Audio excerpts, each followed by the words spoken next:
Hello, I'm Robin Lyons. For the last 25 years, I've been working with hundreds of organisations internationally, really focusing on the areas of leadership, improving performance, productivity. One of the key topics that I'm regularly asked about is employee engagement.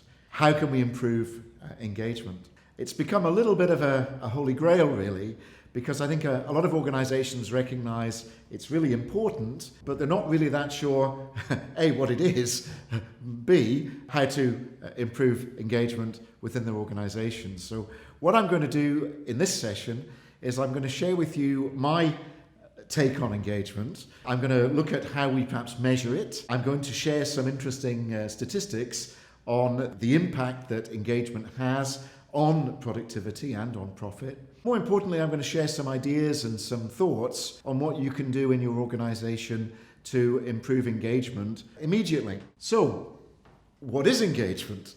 Well, to me, engagement really is exciting your people so they really enjoy coming to work. They feel a connection with the organisation's vision and its goals. They feel aligned to the organisation's values. And they feel a sort of sense of emotional connection with the business. That level of engagement has a huge positive impact on their commitment, on their loyalty. Of course, it unlocks discretionary effort as well. There's a huge amount of evidence that says if you improve your employee engagement, you will almost certainly improve your level of productivity. So let me share with you some recent statistics that might be of interest to you. One of the interesting statistics that comes from the Office for Budget Responsibility is the fact that Britain is 15% less productive per employee than the average EU competitor, which is quite significant. 90% of employees say feeling valued and appreciated is really important to them. The only worry I have there is why that's not 100%. 72% say they'll work harder if they feel appreciated, and 52% who feel unappreciated will typically look for another job. Michael Porter, who's done a tremendous amount of recent research on engagement, believes that in most organisations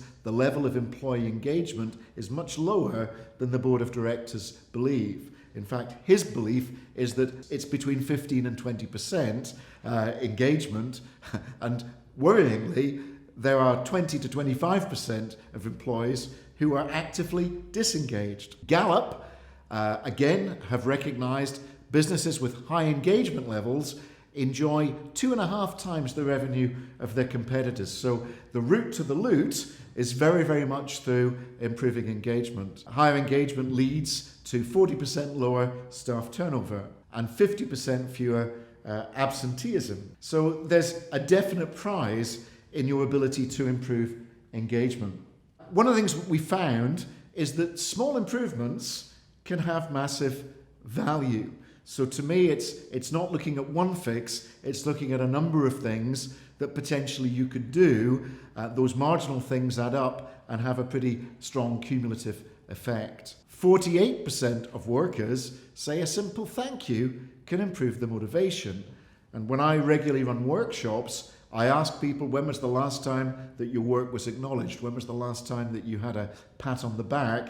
And I'm very often concerned as to the lack of hands that go up in the air. So to me, saying thank you, giving people praise, complimenting them, acknowledging that they're doing a great job is something that we need to be doing on a regular basis. And productivity, without any question, leads to better profits. So how do we measure engagement? Well, I guess there is the old faithful regular 12-monthly engagement survey. You can do that. A lot of companies will do that.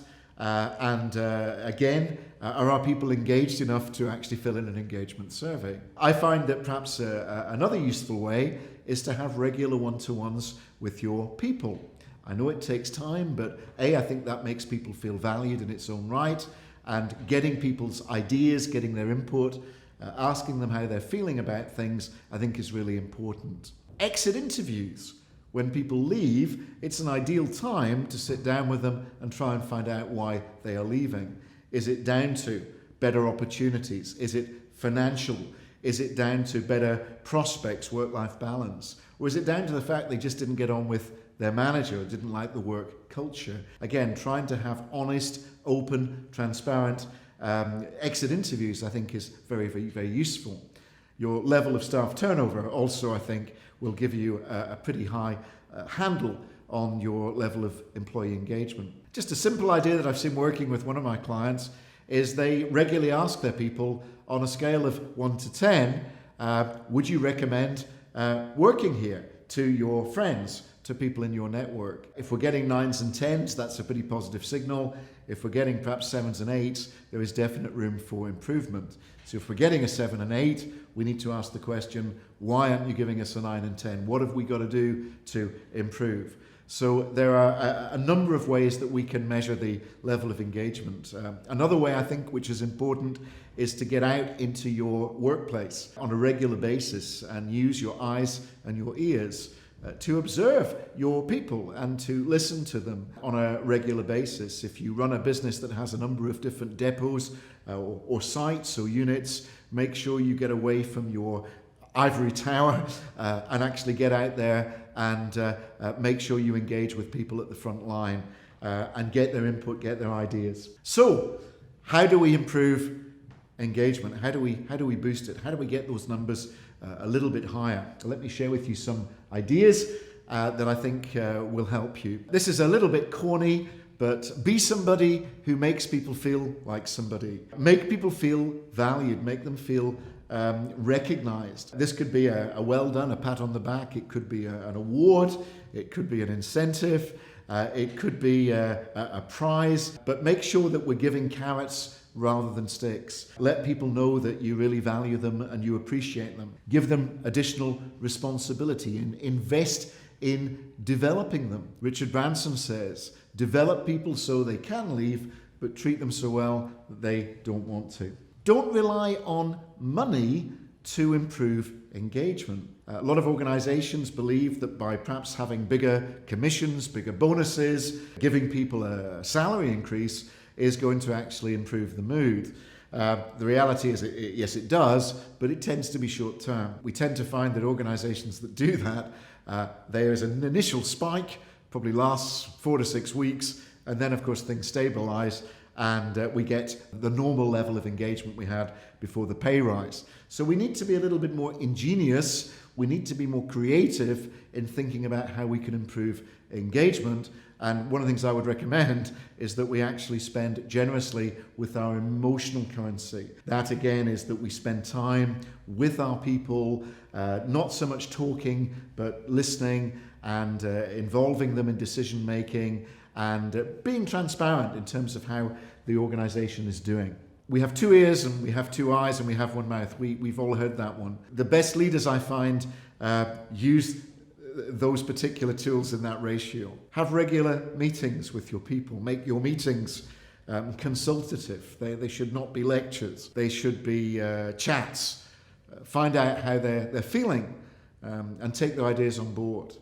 Give them responsibility that stretches them but doesn't break them. So again, the more I think people feel that they are being developed, the more they feel that they're growing, the less likely it is that they're going to find the grass on the other side is greener. Key word here is trust. Trust your people. Give them freedom. Give them autonomy. Empower them. Bill Gates said, we hire smart people. So what's the point of hiring smart people and then telling them what to do? He said, we hire smart people and they tell us what to do. So give your people freedom. Give them autonomy. Give them flexibility to work where they want to work and how they want to work within reason. I do appreciate that we can't do that with every element of our workforce. But don't micromanage. Don't be a control freak. Don't interfere. We tend to find that those sorts of bosses are the bosses that turn people off and bring engagement levels down very, very quickly. So give people freedom, give them autonomy, give them a sense of control in how they work and where they work and when they work. Communicate. One of the things I find when I work with organizations is the level of communication in the organization is often poor. Communication tends to come from a lot of email communication, which of course is generally very one way, and the written word sometimes, as we know, can be misconstrued. So get people together, whether it's a meeting, whether it's a town hall, let people know how the business unit is doing. Get ideas, get input, make those meetings participative as opposed to one way. If we're not doing well, again, be open, be honest, and admit that. Don't try and put a gloss on things. People generally will pick up how the business is doing anyway. Ask for input and make sure that when things are not going so well, we take responsibility. Ultimately, we're leaders, and we need to recognize that we have to hold our hands up and say the buck stops with us. So don't point the finger of blame. Take responsibility and accountability, and ask your people for their input and their ideas. Get excited. People want to work for somebody who excites them. So excite them in terms of where the business is going. Where's the vision? Where's the destination? Where is this business actually going? Paint a picture of what that means, and get them excited about wanting to be on that journey. Give them frequent updates as to how things are going, and if necessary, alter the plan or alter the destination to make sure that it resonates with your people's views and your people's idea of what is realistic. Celebrate success. The best organizations have a winning mentality. They celebrate success, and that celebrating success permutates into the organizational culture. People want to work for winners, and if we're known to be a winning organization, people are going to want to come and join us. So make sure we celebrate success, whether that's taking our people out for dinner, whether it's having a team building event, whether it's coming in with some sweets or some donuts. Make sure that we regularly celebrate, and we make people feel good about what they have achieved. Get to know your people. The best leaders really understand their people. They understand that people are different. They understand what makes people tick. They have that emotional connection with everybody that works in their particular team. So make sure that we really understand people's aspirations, we understand their motivations, their expectations. We understand a little bit about the person, not just the individual that turns up at work. We know a little bit about the background of that individual, the family, the passions, interests, etc.